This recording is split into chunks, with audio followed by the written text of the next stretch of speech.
Hey everybody, thanks for checking in. It's Mr. Hoig with the inspirational video of the day. Today my guest speaker is Bret Meyer. I knew Bret Meyer from where I went to high school in Atlantic. When I was a seventh grader, he was a sophomore. He was the varsity quarterback. He was unbelievable, and he's what made me want to be a quarterback. And then when I was a freshman and he was a senior, they were unbelievable, undefeated state champs.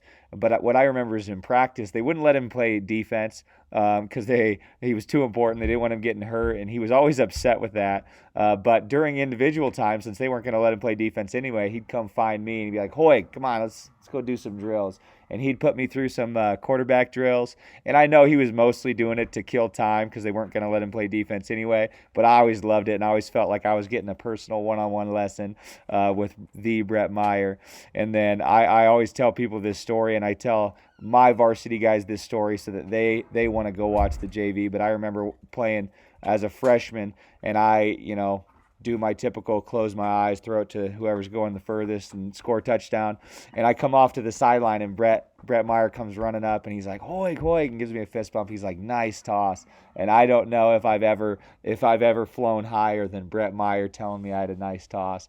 But that's what I remember from him, and I loved watching him go on to Iowa State and dominate there. I'm fairly certain when he graduated, he had the Big 12 passing record, and obviously some people broke it since then. But he was unbelievable. Bret, thank you so much for watching this, or for watching my videos and then sending me a video. This is really cool. I appreciate it. And so this is Bret Meyer with an awesome lesson for the inspiration of the day.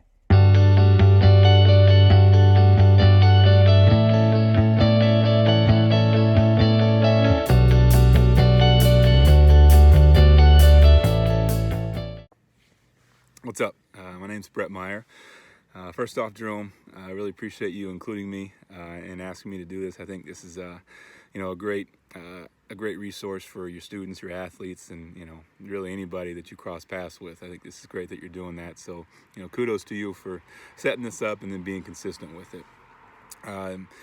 My background, I grew up in Atlantic, Iowa, and that's kind of where I crossed paths with Jerome and his entire family, and graduating with his older sister Jamie. And I really just remember competing with the Hoigs a lot, whether it was at the YMCA playing basketball or at high school, obviously. So, really fortunate to have crossed paths with the entire family, and I know that I'm better for it. So, just a couple things I wanted to talk about.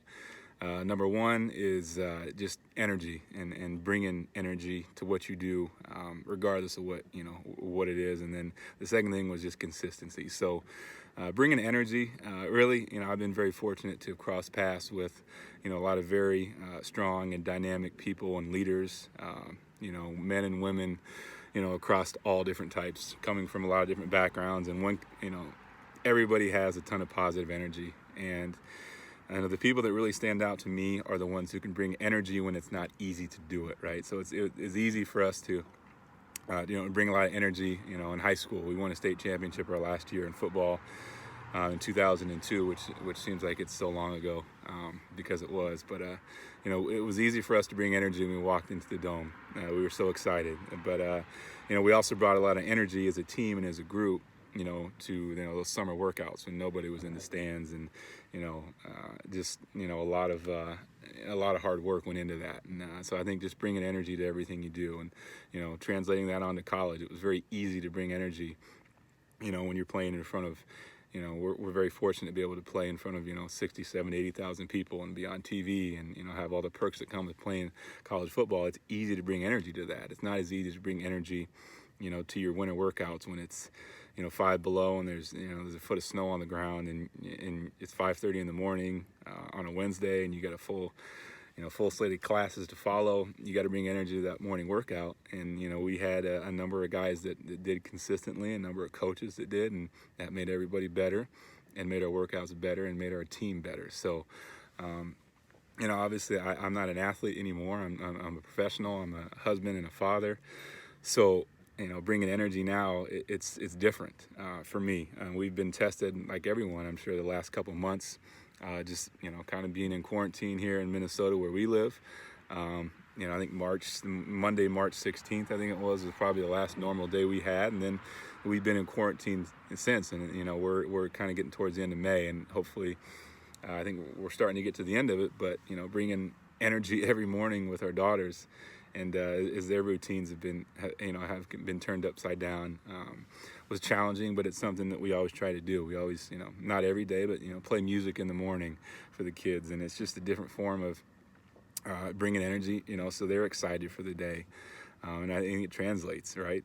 Every job interview that I've ever been a part of, whether as being the person I'm the interviewee, or somebody else is sitting in with the manager as they're interviewing someone, or I'm interviewing somebody else. It's energy is the first thing I look for, and I know it's the first thing that a lot of the sales managers, that I've crossed paths with, they look for, and I'm sure that's what a lot of your coaches are going to look for, whether you're competing in high school or college, or you're going to a job interview. It doesn't matter what the job is. I think everybody, you're going to stand out. I can promise you that if you're bringing energy, and you're showing that you care about what you're doing, and you have a positive approach and a positive attitude.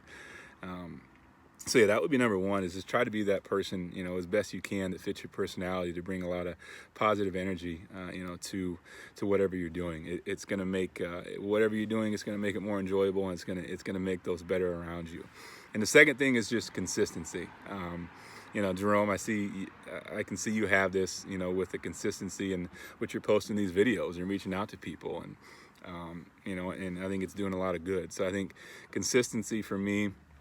I had, have had the chance to cross paths with a lot of very successful people, whether it's, college coaches or high school coaches or athletic directors in high schools and colleges. And I work in medical sales, and I work with a lot of physicians who are highly driven, and some of the smartest and most successful people and most consistent people you'll ever meet. I mean, you can't have a day off if you're a nurse or a doctor. You have to be consistent every day, and it's not about saving someone's life every day, but it's about just being consistent and doing what you've been trained to do and taught to do. And I'm just floored at the consistency that a lot of the people that I work with, the nurses and physicians and doctors, what they have. It's unbelievable. So, but you don't have to be a doctor or a nurse. You can be a teacher, you can be a student, you can be an athlete, a starter, whether you're second string, no matter what it is. If you're consistent every day, you're going to give yourself the best chance. And I think that goes really without saying. But again, just you bring a ton of energy to what you're doing, and try to be find a standard that works for you, and then try to be consistent in achieving that standard. I think is extremely important. So again, Jerome, thank you for including me, and just all your athletes and those students who are graduating this year. Bring a ton of energy, and try to be as consistent as you can. I know you've been, kind of dealt an unfortunate hand, but I can promise you that, you're going to be better off, having gone through this and overcoming it. And, in 2 to 3 to 5 years, you probably won't even remember it, what year it was. I can promise you that. So thanks again, Jerome, and I hope everybody's doing well.